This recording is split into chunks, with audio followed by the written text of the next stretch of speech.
부자가 돼야 된다. 거룩한 가난뱅이는 참 멋있어요. 대표적인 인물이 누구냐면 예수님이에요. 예수님은 얼마든지 부자 되실 수 있는데도 그분은 가난하게 사셨어요. 거룩한 가난뱅이 성빈이에요. 또 바울이 대표적인 인물이에요.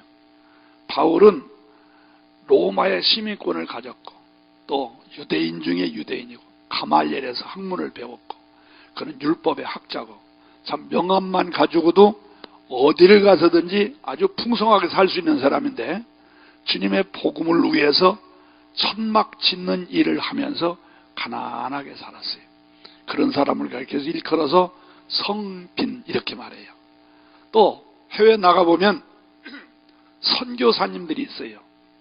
서울대, 연대, 의대 나와가지고 의사 되신 분들이 그냥 빈민촌에 들어가서 그 어려운 사람들과 함께 나누면서 정말 헌신적으로 봉사하는, 그들이 한국에 있었으면 좋은 간판 가지고 큰 병원에서 떵떵 부리고 살 수 있는데도 불구하고서 가난한 길을 걷고 있는 거지요.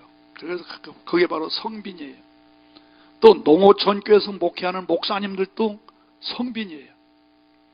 그분들도 서울에서 목회하시는 목사님과 똑같이 대학 나오고 대학원 나오고 목사 과정을 거쳐서 훌륭한 목사님들이 됐는데, 근데 농어촌교회를 지키기 위해서 할머니 몇 분, 애들도 없잖아 시골교회는.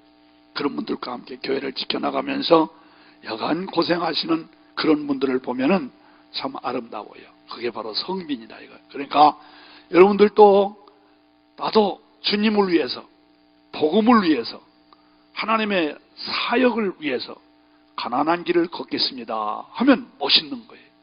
하나님 나라 가면 반드시 큰 상급 주실 줄로 믿습니다.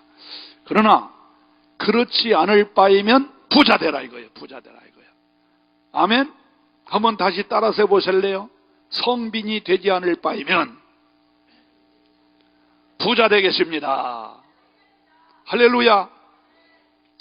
왜? 하나님은 우리가 가난하게 살기를 원하실까요? 부자가 되기를 원하실까요? 그렇습니다. 부자 되기를 원하세요. 오늘 여기 본문에 보면은 하나님께서 우리 인간을 지으실 때에 하나님의 형상대로 지으시고 우리 인간에게 뭘 주셨다고 그랬어요? 복을 주셨다고 그랬어요. 복을 주셨다. 그래서 성경에 보면은 하나님의 사람들에게 복 엄청나게 약속을 하셨어요. 어떤 학자가 세보니까 자그마치 32,500여 번이나 복에 대한 말씀을 했다는 거예요. 하나님의 백성들, 아브라함이나 이삭이나 야곱이나 또 많은 의인들에게 자그마치 32,500여 번. 자, 여러분이 그렇단다면 이게 성경 속에는 하나님의 복이 꽉 차 있다는 거예요. 성경이 모두 몇 장이냐면 1189장입니다.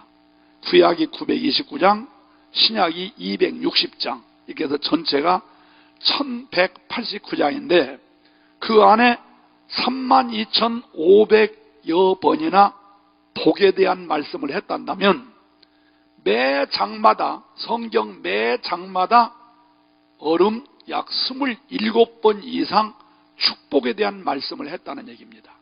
그만큼 우리 하나님은 당신의 백성들이 복받기를 원하신다는 거예요. 자, 그런데 왜 하나님이 우리에게 그렇게 엄청난 축복을 얘기하셨고 또 복받기를 원하시는데 왜 우리가 복을 받지 못할까? 그 이유가 어디 있을까? 자, 성경적으로 얘기하면 딱 한 가지입니다. 그건 뭐냐면 죄 때문이라는 거예요. 또는 불순종 때문이다. 하나님을 바로 경외하지 않았기 때문이다. 이렇게 말하고 있어요. 그래서 에레미야 5장 24절에 보면은요, 이른 비와 늦은 비를 주시는 분은 하나님이시라고 그랬어요. 자, 거기서 말하는 비는 축복을 의미하는 겁니다. 우리나라는 비가 많이 오기 때문에 별로 비가 축복이다라고 생각이 되지 않지만 그래도 이 비가 농사 짓는 일이나 또 목장을 하는 일이나 우리의 생활 속에 비는 절대로 축복이 아닙니까? 근데 이스라엘 백성들에게 있어서 그 비는 진짜 축복이에요. 왜? 우리나라는 1년에 비가 아무리 못 와도 700mm 이상 내지는 1200mm 정도 비가 옵니다. 근데 이스라엘 나라는 1년 내내 오는 비가 50mm 아니면 10mm 아니 그렇죠. 40mm 내지 100mm 4cm에서 5cm밖에 안 와요. 10cm밖에 안 와요. 그러니까 이 비가 얼마나 축복인지 몰라요. 그래서 에레미야 기자는 말하기를 이른 비와 늦은 비는 하나님이 주신다. 다시 말하면 복은 하나님이 주신다. 근데 왜 너희들이 복을 받지 못하느냐? 25절에 그 해답을 하고 있어요. 너의 허물이 이러한 일을 물리쳤고 너희 죄가 너희에게 오는 좋은 것을 막았도다. 이렇게 말하고 있어요. 그러니까 죄가 있음으로 말미암아 하나님께로부터 복을 받는 것이 차단된다는 거예요. 또 여러분들이 잘 아는 신명기 28장 1절로부터 쫙 읽어보면요, 1절로 14절까지는 순종하는 사람에게 주는 축복에 대한 말씀입니다.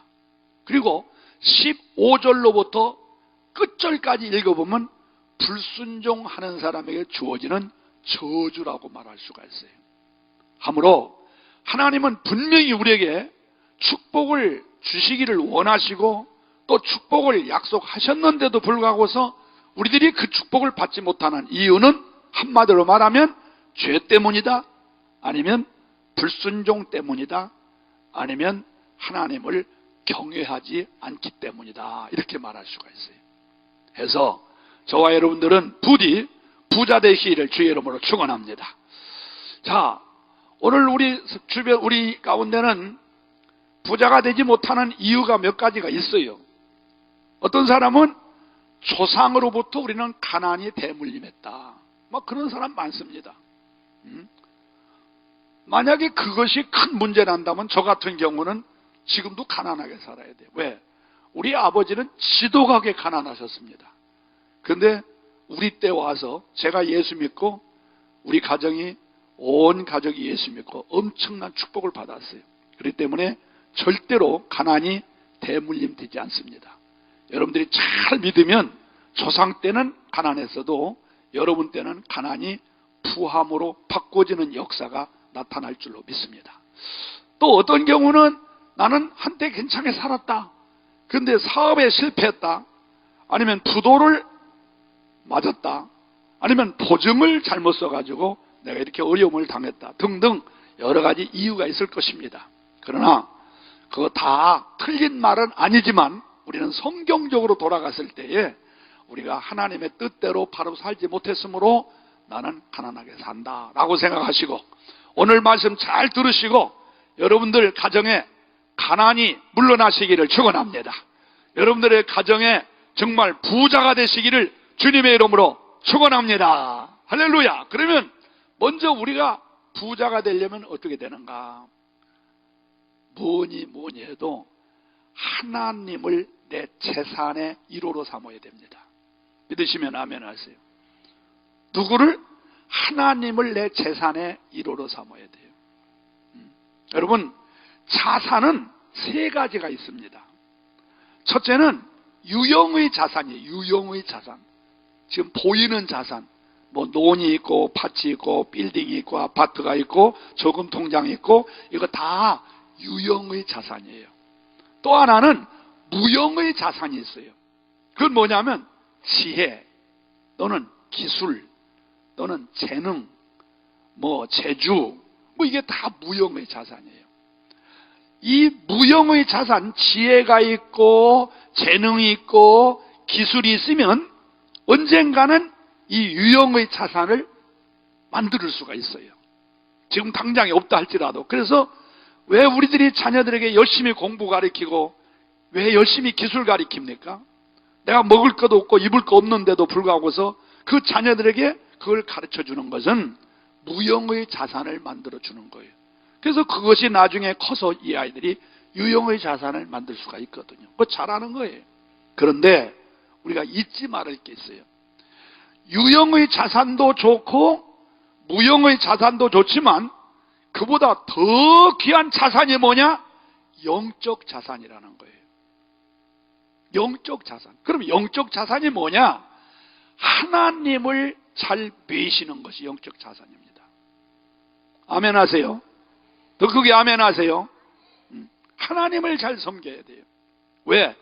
하나님이 모든 삼라 만물을 결정지시는 분이기 때문입니다. 우리는 하나님에 대한 속성이 여러 가지가 있어요.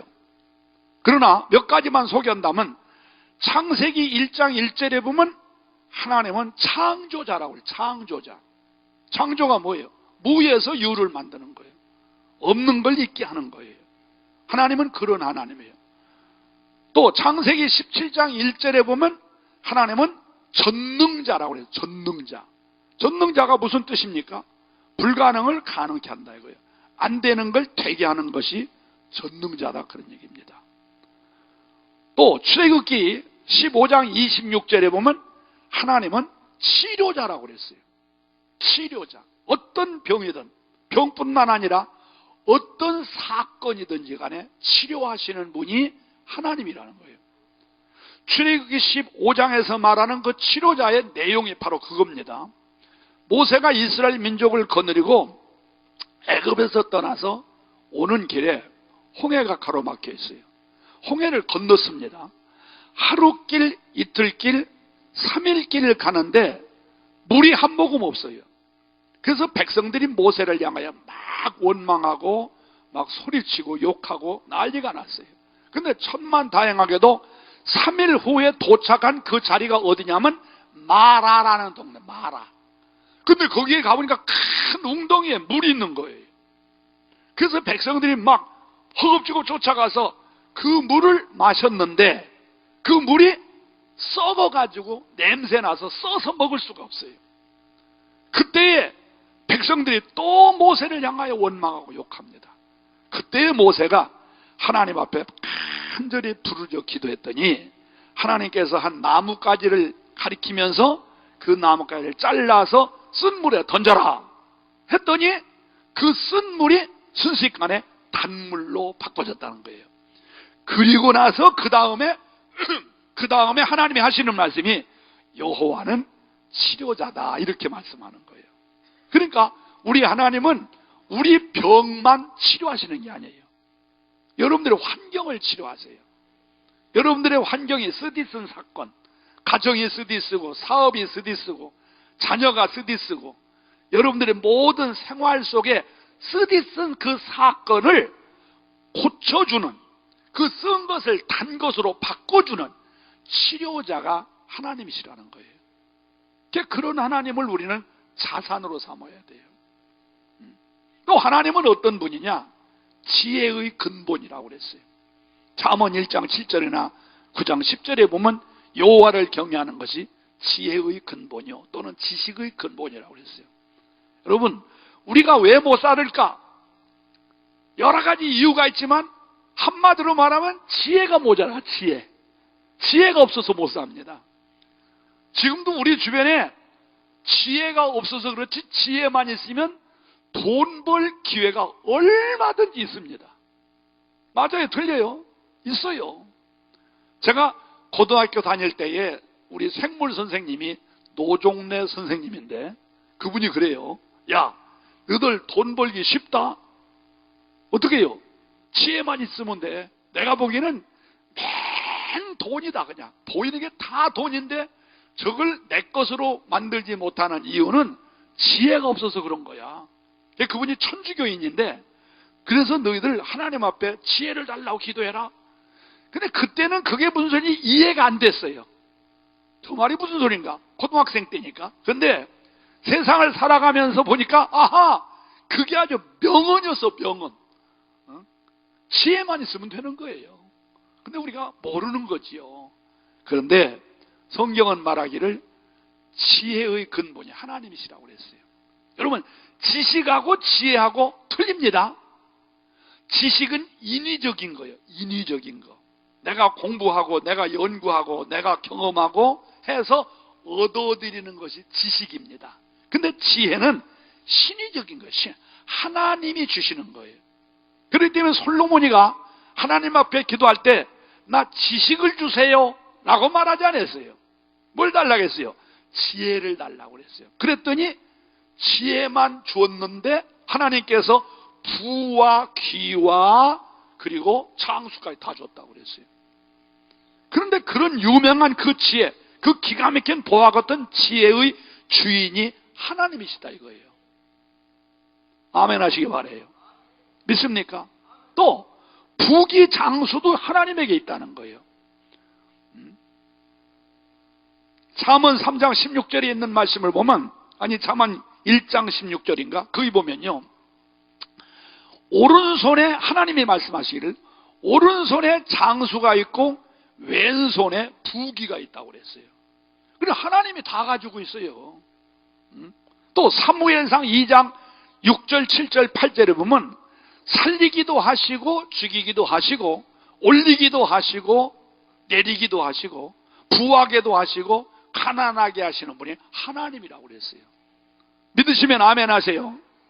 더 크게 아멘 하세요. 그분이 하나님이에요. 또 시편 18편 1절에 보면 하나님은 힘이시라고 했어요. 힘. 그분이 힘이 되시면 누구도 나를 해할 자가 없다고 그랬어요. 그가 나가 반석이 되시고 나의 산성이 되시고 나의 피할 바위가 되어주시면 누구도 나를 해할 자가 없다는 거예요. 그렇기 때문에 우리가 하나님을 나의 자산으로 삼는 것이 최고 부자 되는 길인 줄로 믿으시면 아멘 하세요. 더 크게 아멘 하세요. 한번 따라서 하십시다. 하나님은, 더 크게, 하나님은 창조자시요 전능자시요 치료자시요 지혜자시요 힘이시요 생사화복을 주장하시는 자시요. 믿습니까? 이런 하나님을 여러분들의 자산으로 삼으라는 거예요. 그 목사님들 늘 하는 소리 다 그 소리지요. 그 소리로 들으니까 당신은 부자 못 됩니다. 나는 이걸 믿었습니다. 아까도 말했습니다만 우리 가정은 너무너무 가난했어요. 아마 여러분 가운데 우리처럼 가난한 사람 별로 없었을 거예요. 저는요, 쑥을 캐가지고 밀 가루는 부자들이 먹고 밀기울 가지고 범벅에서 주식을 하고 살았어요. 심지어는 논에 가면 톡사풀이라고 있어요. 아세요? 톡사풀? 톡사풀이 엉그르면요 열매가 있어요. 꾀알보다 작은 거. 그걸 바가지를 가지고 탁탁 훑어요. 그래서 살짝 볶아가지고 손바닥으로 팍팍 비비면 껍질이 빠져나가고 알맹이 정말 그 기가 막힌 게 나와. 그걸 가지고 죽을 써먹고 논낫이라고, 논낫이. 논에 가면 논낫이라고 해서 그걸 캐가지고 이렇게 어렵게 살았어요. 근데 그 어려움이 다 없어지고 진짜 우리 가정은 축복받았고 저로 인해서 우리 가정이 완전히 뒤집어졌어요. 그래서 저는요 늘 내 스스로, 아니 스스로가 사실이니까 우리 가정에 아브라함이 믿음의 조상이요 축복의 조상이 된 것 마냥 내가 우리 가정의 믿음의 조상입니다. 왜? 나로 인해서 온 가족 다 예수 믿었으니까. 그리고 가난이 물러났기 때문에 축복의 조상이 된 거예요.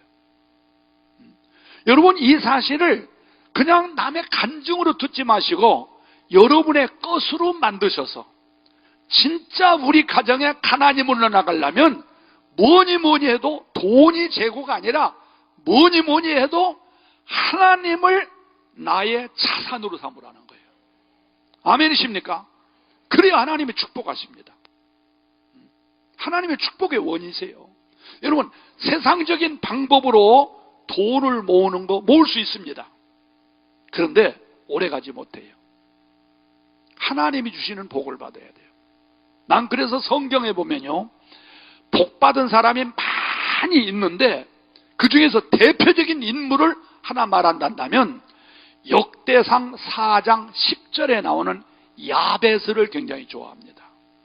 야베스는 어떤 복을 받았느냐? 나에게 복에 복을 더하시고 지경을 넓혀달라고 그랬어요. 그 다음에 뭐라고 그랬어요? 환난과 근심은 제하여 주세요. 그랬더니 하나님이 그대로 줬다고 그랬어요. 이게 진짜 복입니다. 복에 복을 받고 지경은 넓어졌는데 뒷문으로 환난과 근심이 오면은 오히려 받았던 이 복이 화가 됩니다. 자식 망가지고 남편 바람피고 여자 치맛 바람 불고 별짓 다 합니다. 그러니까 복에 복에다가 지경이 넓어지는 것으로 끝나면 안 된다 이거예요. 환난과 근심이 제거돼야 된다는 거예요.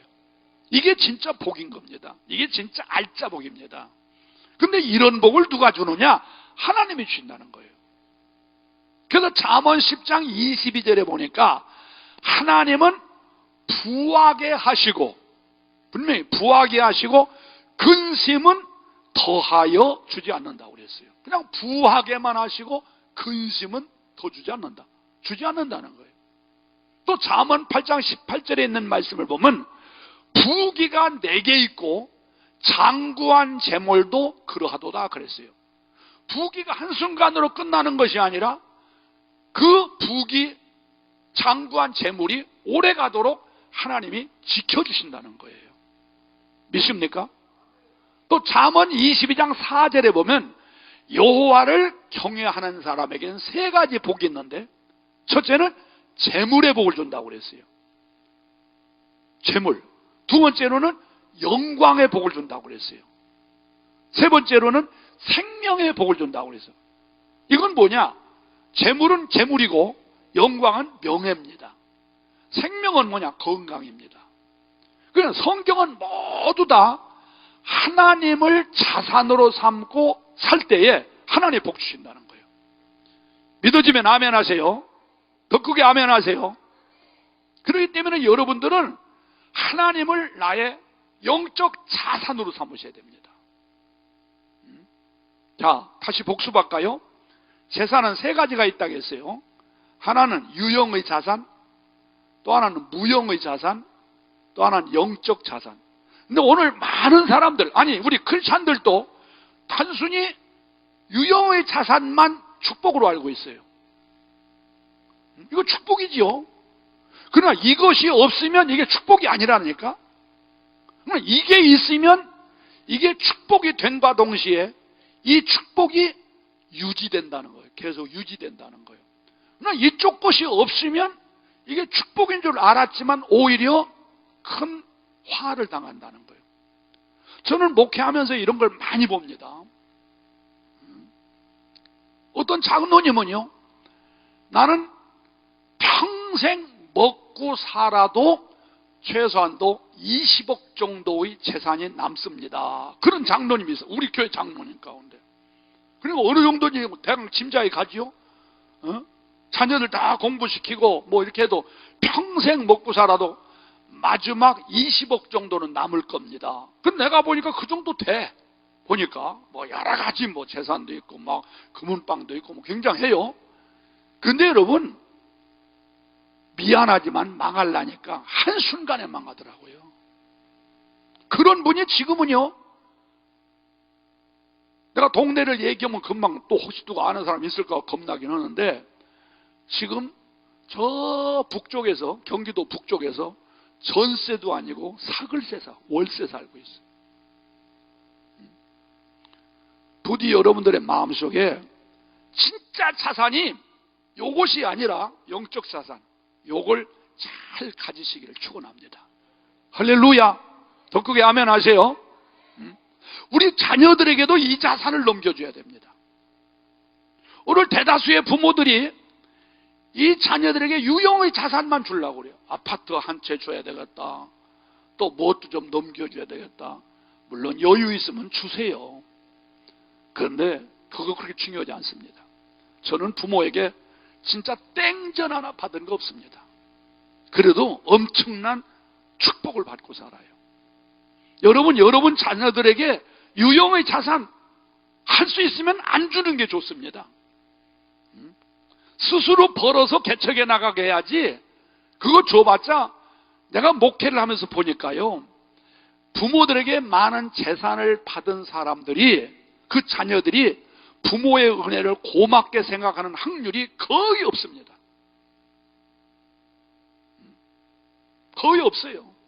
오히려 그냥 허랑방탕 한순간에 다 무너져가지고 어렵게 사는 사람 많이 봤지만 나는 내 부모한테 이런 거 받았어 해가지고서 아니더라고요. 오히려 우리는 우리 자녀들에게 진짜 자산을 넘겨주려면 유형의 자산보다도 무형의 자산, 지식과 기술과 또 자격증, 기술 이런 걸 주시고, 그보다 더 중요한 것은 영적 자산을 넘겨주라는 거예요. 영적 자산. 아멘 하세요. 그게 최고의 자산이에요. 그런 말 있잖아요. 3대 바보가 있다. 3대 바보가 누구냐? 첫째는 내 재산을 자녀들에게 일찌감치 넘겨준 부모들, 노부모들, 아주 바보다. 후회 많이 하지요, 보면. 두 번째 바보는 누구냐? 며느리의 남편을 내 아들로 착각하는 사람. 그것도 바보다. 그 맞은 것 같아요, 진짜. 그 아들을 어떻게 키웠습니까? 근데 나중에 장가 보내니까 이게 영 아니거든요. 그게 또 재밌는 얘기 있잖아. 3가지 어려운 게 있다. 참 3가지 어려운 것. 첫째는 뭐냐? 하늘에서 별 따기가 참 어렵다. 맞은 얘기지. 두 번째 어려운 거 뭐냐? 중머리에 핀 꼽는 것이 어렵다.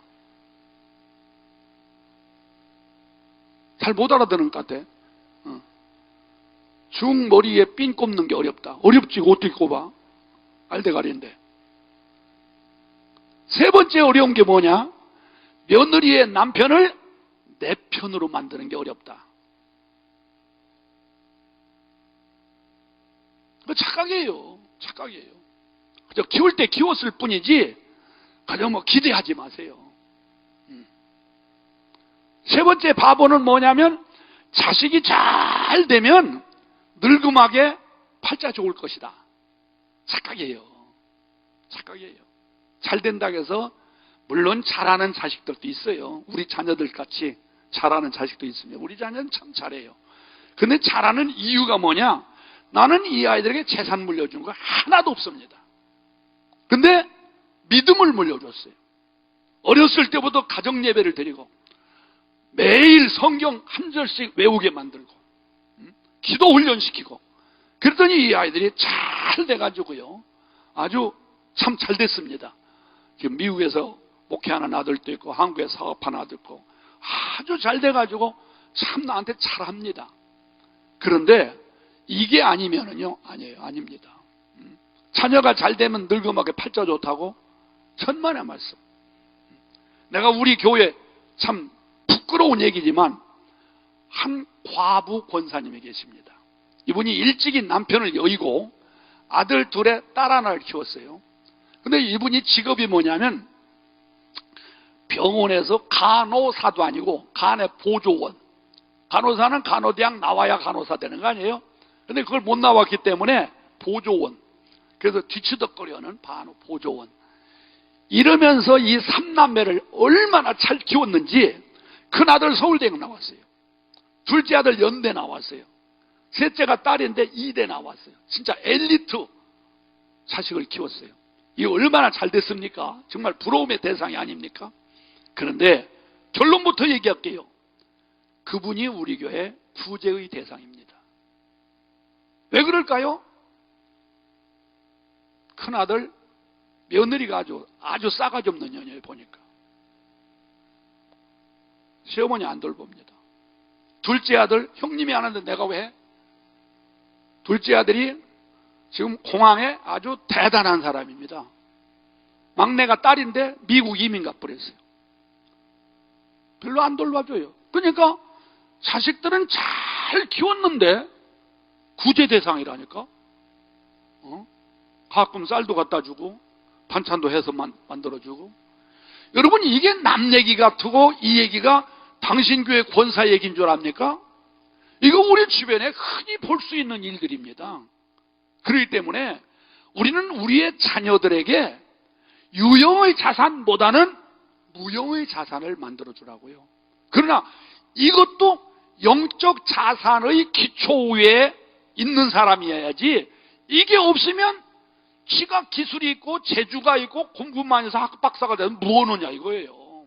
이게 있어야지. 영적 자산, 하나님을 아는 자산, 하나님을 믿는 자산, 신앙의 바탕 위에 세워진 이 자산 위에 무형의 자산도 유형의 자산이 있어야 이게 가능한 것이지, 이게 없으면 아닙니다. 속지 마세요.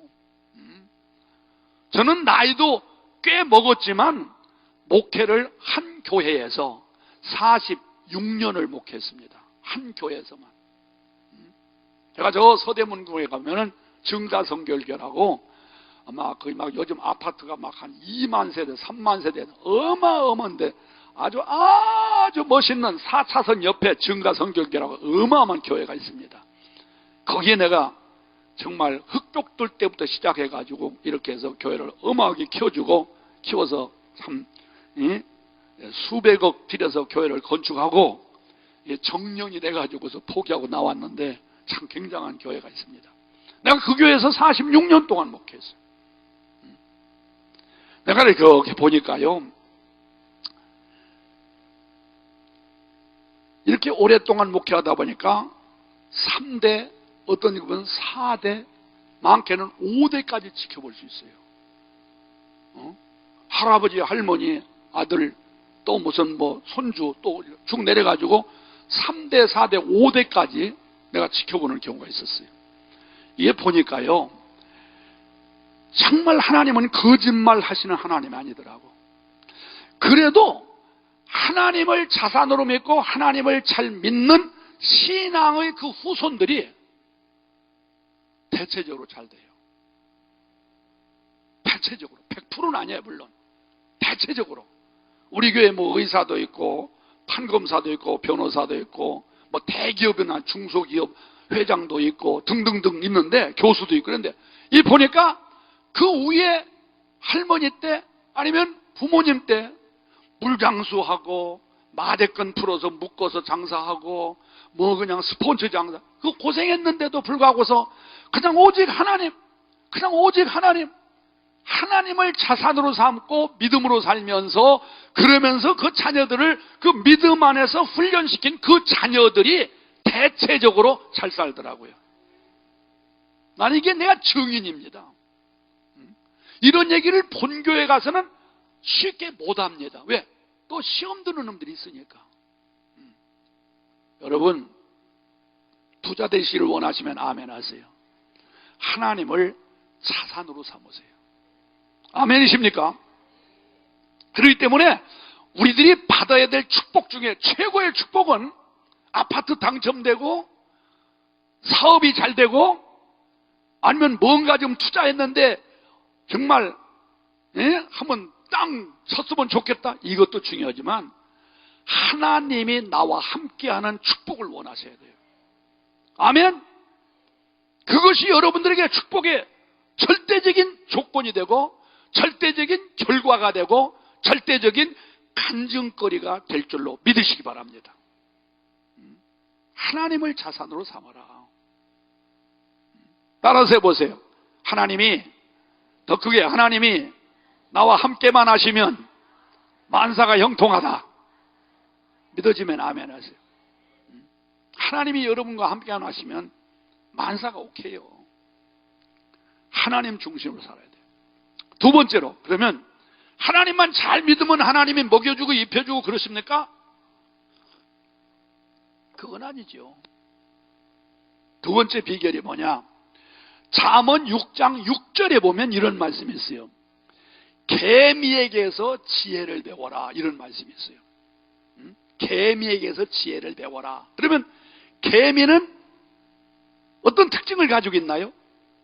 두 가지. 첫째는 부지런하다. 두 번째는 저축입니다. 맞지요? 개미에게서 지혜를 배워라. 여러분, 잠언은 누가 썼어요? 솔로몬이 썼지 않습니까? 놀라운 지혜의 왕 솔로몬이 개미에게서 지혜를 배워라. 그 말 안대로 개미는 부지런하고 두 번째는 저축성. 막 쌓아놓잖아요. 뭐 개미와 배짱 얘기 여러분 잘 알잖아요. 여러분 우리가 부자 되려면 부지런해야 됩니다. 부지런해야 돼요. 내가 어느 학교에 갔더니 교장실에 이런 게 써 있더라고요. 남과 같이 일하면 남보다 앞서지 못한다. 한번 따라서 해볼래요? 남과 같이 일하면 남보다 앞서지 못한다. 시작. 남과 같이 일하면 남보다 앞서지 못한다. 한 번 다시 시작. 남과 같이 일하면 남보다 앞서지 못한다. 자, 알아들었죠? 무슨 소리인지? 부지런해야 돼요. 부지런해야 돼요. 열심히 뛰어야 돼요. 게으른 자에게는 빈궁이 도적과 같이 온다고 그랬어요. 부지런해야 돼요. 그래서 열심히 뛰고 열심히 벌고, 그리고 중요한 것은 벌었다고 해서 흥청망청하지 마시고 저축성을 가져야 돼요. 그래야 부자 됩니다. 우리 주변에 졸부자라고 있습니다. 졸부자. 졸부자가 누군지 아세요? 어떤 사람이에요? 갑자기 지역이 확 바뀌어가지고 논밭 몇천 평 가지고 있을 때는 그냥 먹고만 살던 사람이 갑자기 그 지역에 막 아파트가 들어오고 막 이 공장에 들어가지고서 보상을 받았더니 하루아침에 그냥 200억, 250억 그런 사람 보고 졸부자라고 그럽니다. 근데 여러분 그 졸부자가 오래 갈까요? 놉니다. 맞아요. 통계상으로 졸부자가 그 유지하는 거, 그 많은 재산을 유지하는 확률이 13%가 안 됩니다, 여러분. 나머지 87%는 다 까먹었다는 거예요. 그 왜 그랬을까요? 부지런하게 벌은 게 아니야, 그건. 그냥 한순간에 벌은 것이고. 그리고 갑자기 생기니까 저축을 몰라, 이 사람들은. 갑자기 생기니까. 그래서 막 고급 승용차에다 말이야. 또 그냥 놀아라 먹어라 하면서 막 써대는 거예요, 그냥. 옛날에는 10만 원짜리가 벌벌 떨던 사람이 어느 날 막 몇십억, 몇백억이 들어오니까 막 써버리는 거예요. 이러니까 그냥 당대의 90, 87%가 망했다니까. 우리는 그런 식으로 돈 벌어가지고 부자 되기를 원하면 안 됩니다. 어떤 철인이 그랬잖아요. 눈물 묻은 빵을 먹어보지 않은 사람은 맛을 모르는 사람이다. 우리는 부지런히 일을 해야 돼요. 예수 믿는 사람일수록 부지런해야 됩니다. 여러분 교회 열심히 나오는 거 참 고맙습니다. 그러나 사업도 열심히 하셔야 돼요. 그 예수 잘 믿으려면요 바쁘고 기쁘고 기쁘고 바빠야 됩니다. 한번 따라서 해보세요. 바쁘고 기쁘고 기쁘고 바쁘다. 다시 한번 시작. 바쁘고 기쁘고 기쁘고 바쁘다. 한 번 다시 시작. 바쁘고 기쁘고 기쁘고 바쁘게. 여러분 예수 잘 믿으려면 바쁩니다. 교회 와서 충성하고 봉사하는 거 좋은데 또 집에 돌아가서 엄마로서 바쁘게 뛰어야 되고, 또 주부로서 바쁘게 뛰어야 되고, 직장에나 직장인으로도 바쁘게 뛰어야 되고, 또 교회 와서는 또 바쁘게 일해. 그러니까 이게 예수 잘 믿으려면 굉장히 바쁩니다. 그러나 바쁘면서 원망하면 안 된다 이거요. 기쁘게. 그쵸? 내가 주를 위해서 바쁘게, 또 가정에서를 바쁘게. 바쁘고 기쁘고 바쁘고. 우리 예수 믿는 사람은 그쵸? 부지런해야 돼요. 부지런해야 돼요. 할렐루야. 그래야 축복받아요. 이 목회도 마찬가지예요. 목회도. 저는 목회를 48년 했습니다. 48년 했어요. 근데 여기 목사님들이 계시겠습니다만서도 용서하세요. 저는 후배들한테 꼭 그런 얘기합니다. 교회가 부흥되려면 최소한도 싹군 목자가 되라. 나는 그런 지론이에요. 이게 무슨 소리냐면 싹군 목자는 나쁜 목자죠. 교회에서 월급만 받아 처먹고서 그냥 농땡이 치고 엉뚱한 지는 거 싹군 목자 아닙니까? 근데 내가 말하는 주장은 그런 얘기 아니에요. 당신이 교회에서 받은 쌍만큼이라도 열심히 뛰어라 이거예요. 물론 농어촌 교회, 미자립 교회는 어려워요. 아주 어려운 교회 많습니다만, 그러나 대체적으로 목사님들이 교회에서 생활비 받지, 주택비 받지, 또 신방비 받지, 도서비 받지, 뭐 등등등등 이렇게 하면은요, 솔직히 말해서 직장인들보다 적지 않습니다. 더 받으면 더 받지 적게 받지 않습니다. 그런데 여러분, 직장인들 어떡합니까? 공무원들이라든지 회사 직원들 한 달에 250만 원 아니면 300만 원 받아가면서 정말 땀 흘리며 일합니다. 그 사람들. 막 눈치 콘치 봐가면서 웃사람들한테 지적당할까 봐서 또 성과를 내야 되니까 얼마나 열심히 뜁니까? 그래야만 그 자리 유지해요. 그러면 우리 목회자들이 그들에 비하면 우리가, 물론 아까도 말한 대로 농어촌교회나 미자립교회는 아닙니다만 대체적으로 더 받아요. 이것저것 다 계산은 더 받습니다. 그러면 그들에 비하면 우리는 농땡이란 말이야. 그래가지고 어떻게 교회가 부흥되기를 원하느냐 이거야. 그래서 내가 말하는 것이 최소한도 싹군 목자 되라 이거야. 당신이 받은 싹만큼 일해라.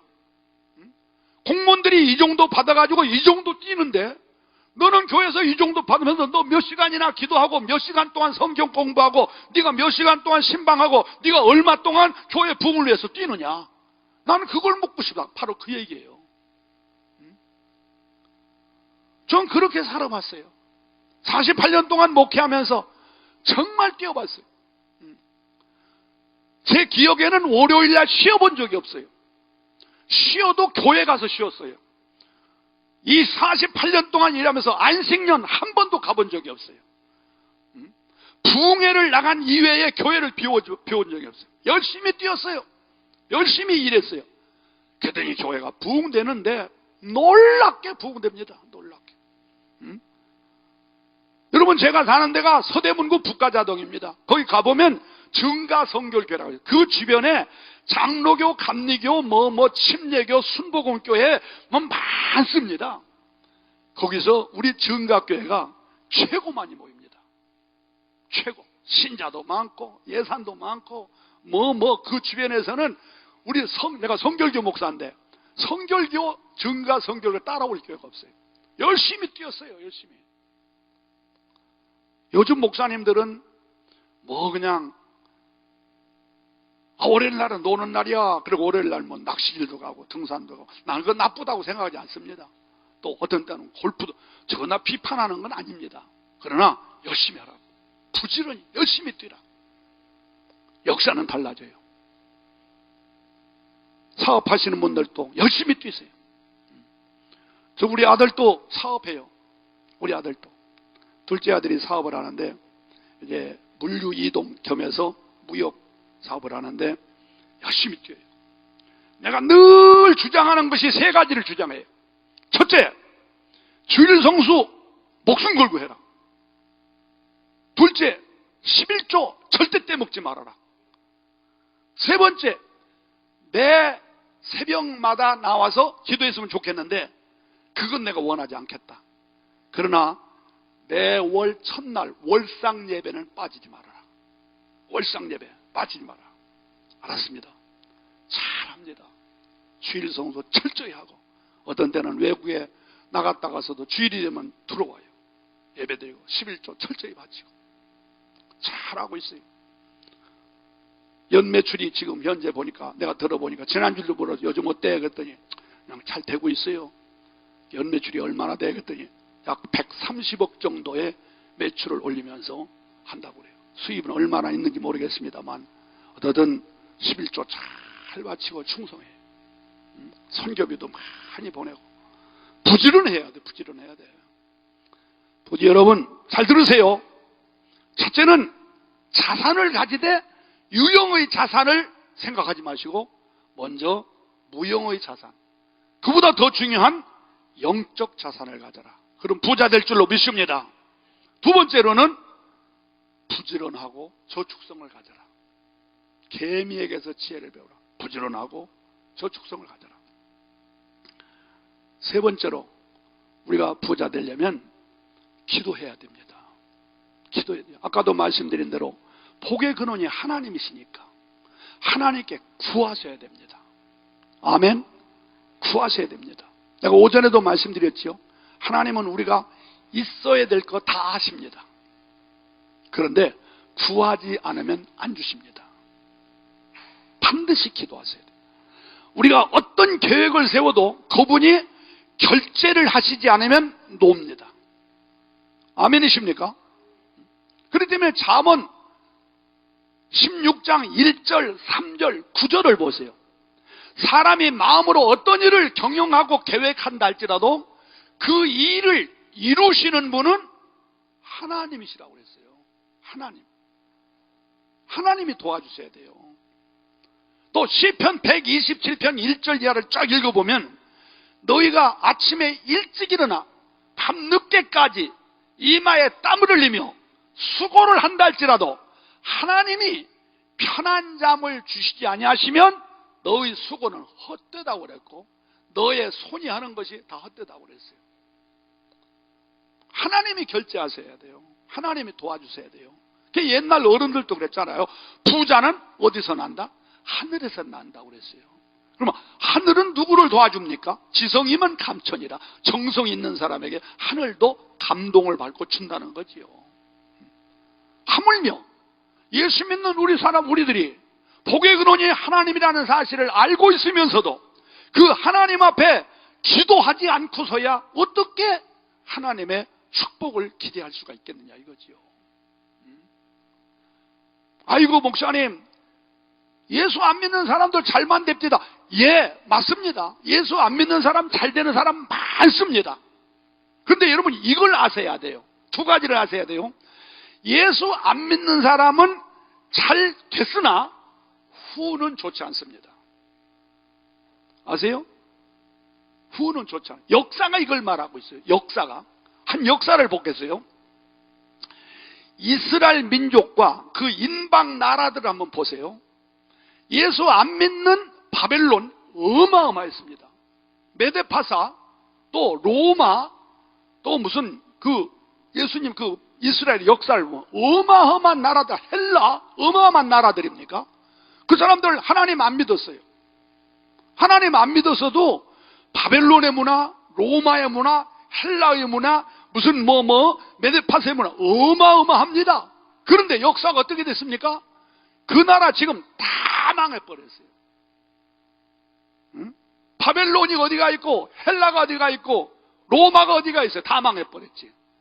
그러나 하나님을 믿는 이스라엘 민족들은 그동안에 어마어마한 삶의 어려운 과정들이 있었지만 역사의 주인이 됐다는 거죠. 이건 우리에게 뭘 말해주느냐? 예수 안 믿는 사람은 아무렇게나 살아도 잘 될 수 있으나 후는 약속이 안 된다는 거죠. 그러나 예수 믿는 사람은 하나님의 뜻대로 살아야만 하나님이 도와주신다는 거예요. 아멘 하세요? 안 믿는 사람 바라보고 아이고 저 사람 예수 안 믿어도 잘만 되네.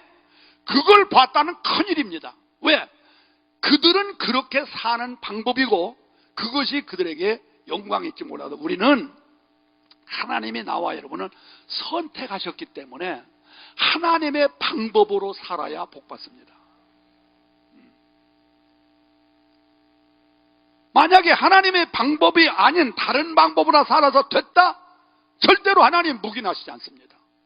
언젠가는 여러분들에게 큰 화근을 주시고 후회할 때가 올 수가 있다는 거예요.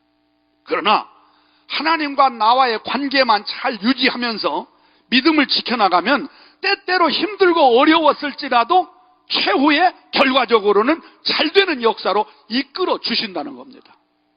아멘이십니까? 그래서 우리는 기도해야 된다는 기도해야 돼요. 그러나 아까 말했던 우리 아들에게 부탁하는 거 그거예요. 야, 너 새벽 기도 늘 나오기를 바래. 난 진짜 그게 원한다. 그런데 원체 사업이 바쁘더라고 보니까 막 밤에 들어가 밤중에도 오고 어떤 때는 외국에 나갔다 오면 어떤 때는 그럴 때 그러니까 힘들어해서 내가 약속하기를 그럼 좋다. 월상 예배만은 나와라. 그래서 꼭 월상 예배는 나와. 그 대신 그 아들을 위해서 늘 기도하는 사람이 있습니다. 누굴까요? 애비가 기도하지요. 내가 뒤에서 계속 중보적으로 기도해 주니까 본인이 기도해야 100점이지만 그래도 아빠가 뒤에서 늘 기도해 주니까 100점은 아니라도 그래도 내 생각에 70점은 되지 않을라나 생각해서 하나님이 지금까지 잘 인도하시는 것 같아요. 기도하셔야 돼요. 아멘 하세요? 기도하셔야 돼요. 하나님은 구하는 자에게 좋은 거 주신다고 그랬어요. 내가 오전에 말했죠? 구하라, 찾으라, 문을 두드리라. 없을 때 기도하고, 잃었을 때 기도하고, 안 될 때 기도해라. 그러면 좋은 것을 주실 것이다. 할렐루야. 기도해야 됩니다.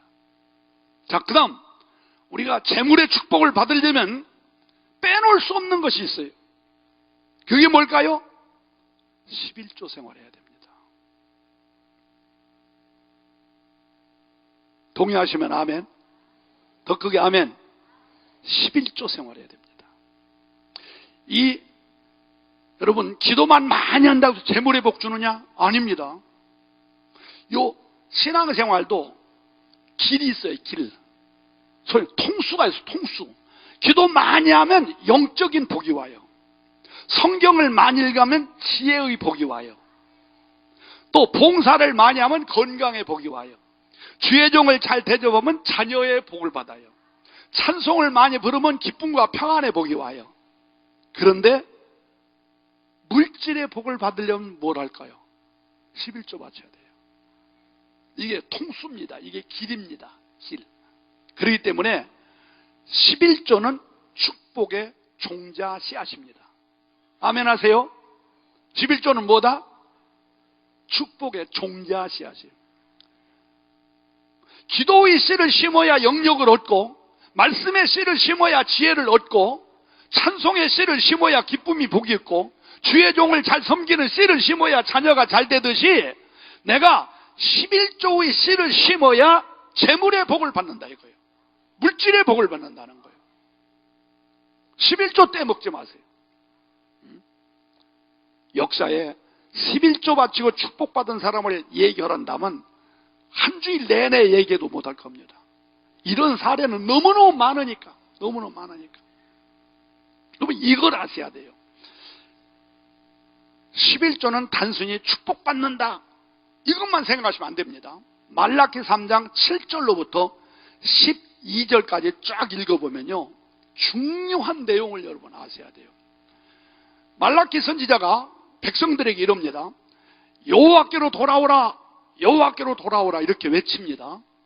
그러니까 백성들이 우리가 어떻게 하나님께로 돌아가리까? 이미 우리가 하나님께 와서 안식일 예배, 절기 예배, 월상 예배 다 드리고 있는데 뭘 또 하나님께 돌아오라는 얘기입니까? 이렇게 묻습니다. 그때 말라기 선지자가 뭐라고 대답을 하냐면요. 잘 들으세요. 아주 중요한 얘기예요. 말라기가 뭐라고 말라기 3장 8절에 이렇게 대답합니다. 너희가 하나님의 것을 도적질하였도다. 우리가 뭘 도둑질했단 말입니까? 그러니까 하나님 말라기가 너희가 11조와 헌물을 도둑질하였도다 이렇게 말합니다. 자, 여기서 여러분 잘 들으세요. 아주 중요한 겁니다. 이게 어떻게 보면 동문서답하는 것 같아요. 여호와께로 돌아와라 그러면 회개하고 와라 이렇게 말해야 맞지 않습니까? 여호와께로 돌아와라, 너희들이 우상을 버리고 다 내 품으로 와라 이렇게 대답해야 맞지 않습니까? 그런데 말라기가 그렇게 대답하지 않고 11조와 헌물을 도둑질하였구나. 동문서답 같아요. 이게 동문서답이 아닙니다. 말라기 선지는 학계, 스가랴 선지자 다음에 활동한 사람이 말라기입니다. 그러니까 학계서가 뭡니까? 학계서는 이스라엘 민족이 오랫동안 바벨론 메데파사에게 포로가 됐었어요. 그래서 나라 뺏기고 재산 뺏기고 집도 뺏기고 성전도 다 무너지고 다 그냥 고립된 생활했었지요. 근데 하나님께서 다리오라고는 왕을 세우셔가지고 이 사람들 석방시켜줍니다. 그래서 이 백성들이 석방이 돼가지고 자기 고국에 와 보니까 자기들이 살던 집이 다 폐허가 돼버렸고 자기들이 예배드리는 성전이 다 부서져 버렸습니다. 그래서 백성들이 우선 우리가 살 집부터 짓자. 그래서 막 산에 가서 나무를 자르고 막 돌을 캐가지고 집을 열심히 지었어요. 그때에 말라기 선지자가 나타나서 뭐라고 말하냐면, 너희들은 하는 일을 정지하고 너희 집 짓는 것보다 더 급한 것이 있다. 성전부터 먼저 지어라. 그래서 백성들이 자기 집 짓는 일을 포기하고 성전을 짓습니다. 열심히. 성전을 짓고 나니까 하나님께서 학개서 2장 18절과 19절에 보니까 어마어마한 축복을 주시는 거예요. 성전 짓기 전보다 짓고 난 다음에 어마어마한 복을 주는 거예요. 자, 그러면 이 사람들이 복을 받았으면 어떻게 될까요? 하나님을 더 섬겨야 되잖아. 어렵게 살 때보다 성전 짓고 나니까 복을 받았으니까 더 섬겨야 되잖아요. 근데 반대 현상이 일어나. 어떻게? 하나님을 잘 섬기는 것이 아니라 잘 못 섬기는 거예요. 형식적으로 안식일 예배, 절기 예배, 뭐 일반 예배, 월상 예배는 드리는데 하나님을 섬기는 일이 시원찮은 것 중에서 하나가 뭐냐면 11조를 떼먹는 거예요. 제 말 알아듣겠습니까, 여러분? 11조를 떼먹는 거예요. 그때에 나타난 선지자가 누구냐면 바로 말라기 선지자예요. 그래서 말라기가 백성들에게 외치는 거예요. 하나님께로 돌아와라. 하나님께 돌아와라. 우리가 어떻게 하나님께 돌아갑니까? 지금 이미 하나님께 돌아와서 안식일 예배 드리고 절기 예배 드리고 다 하고 있는데 뭘 또 돌아오라는 말입니까? 그런 질문입니다. 그때 말라기가 너희가 11조와 헌물을 도둑질했구나. 너희들 몸은 돌아와서 안식일 절기 예배를 드리고 있지만 너희들의 마음은 아직 돌아오지 않았다는 거예요. 이걸 지적하는 거예요. 제 말이 이해가 되십니까, 여러분? 자, 쉽게 말하면 이런 얘기예요. 자, 여러분들이 주일 예배 잘 드립니다. 수예배도 잘 드립니다. 절기 예배 다 잘 드립니다. 새벽 예배도 잘 드립니다.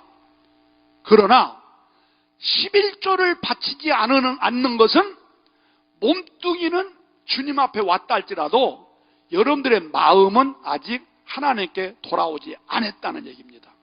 이해가 되세요? 바로 그런 뜻입니다. 물질 있는 곳에 너의 마음이 있다고 내가 11조를 통해서 하나님께 돌아온 표현이 됐을 때 그때 하나님께로 돌아왔다는 입증이 된다는 겁니다. 그렇기 때문에 이 11조는 단순히 축복받는다 안 받는다를 떠나서 11조는 곧 내가 하나님께 돌아왔습니다라는 신앙 고백의 표현입니다. 아멘이세요? 한번 따라서 해보세요. 11조는 더 크게 11조는 내가 하나님께 완전히 돌아왔습니다. 신앙 고백이다. 믿습니까? 자, 그러니 보세요. 하나님께 완전히 돌아오지 아니한 사람에게 하나님이 복을 줄 수가 없습니다. 11조를 통해서 나는 하나님께 완전히 돌아왔습니다라는 신앙 고백이 있는 그 사람에게 무슨 복을 주느냐? 쌓을 것이 없도록 붙잡나 봐라. 이렇게 말씀하는 거예요. 그렇기 때문에 여러분 11조는 두 가지 의미예요. 내가 하나님께 돌아왔습니다는 신앙 고백의 표현임과 동시에 하나님께로부터 물질 축복받는 종자 씨앗과 같은 것이라는 겁니다. 동의하시면 아멘. 더 크게 아멘. 그러므로 여러분 축복받기를 원하십니까? 특히 재물의 복을 받기를 원하십니까? 재물의 축복의 종자 씨앗인 11조를 드리셔야 됩니다. 그래야 복 받습니다. 제가 목회하면서 보니까 이건 하나님이 절대 거짓말 아닙니다. 11조 잘하는 사람들에게 하나님께서 재물의 복을 주시는 걸 저는 확실히 보고 있습니다. 중간에 쉬지 마세요. 11조는 다 금방 뭐가 뭐 되는 것처럼 물론 될 수도 있지만 그렇지 않아요. 끊임없이 하세요. 끊임없이 하세요. 그래서 예수님께서 11조의 방법을 의와 인과 신과 사랑을 버렸도다. 이것도 하고 저것도 해라. 그러니까 의, 옳게 하라는 얘기고, 인, 감사한 마음으로 하라는 것이고, 또 예, 신, 믿음으로 하라는 것이고, 사랑은 사랑으로, 하나님을 사랑하는 마음으로. 그래서 11조 생활을 꼬박꼬박 하시면 하나님께서 반드시 여러분이 부자 되도록 인도해 주실 줄로 나는 분명히 믿습니다. 할렐루야, 할렐루야. 마지막으로 하나만 더 합시다. 여러분들에게 여러분 교회에 아니면 어느 기회에 성전을 건축할 수 있는 기회가 된다면 빠지지 마세요. 절대 빠지지 마세요.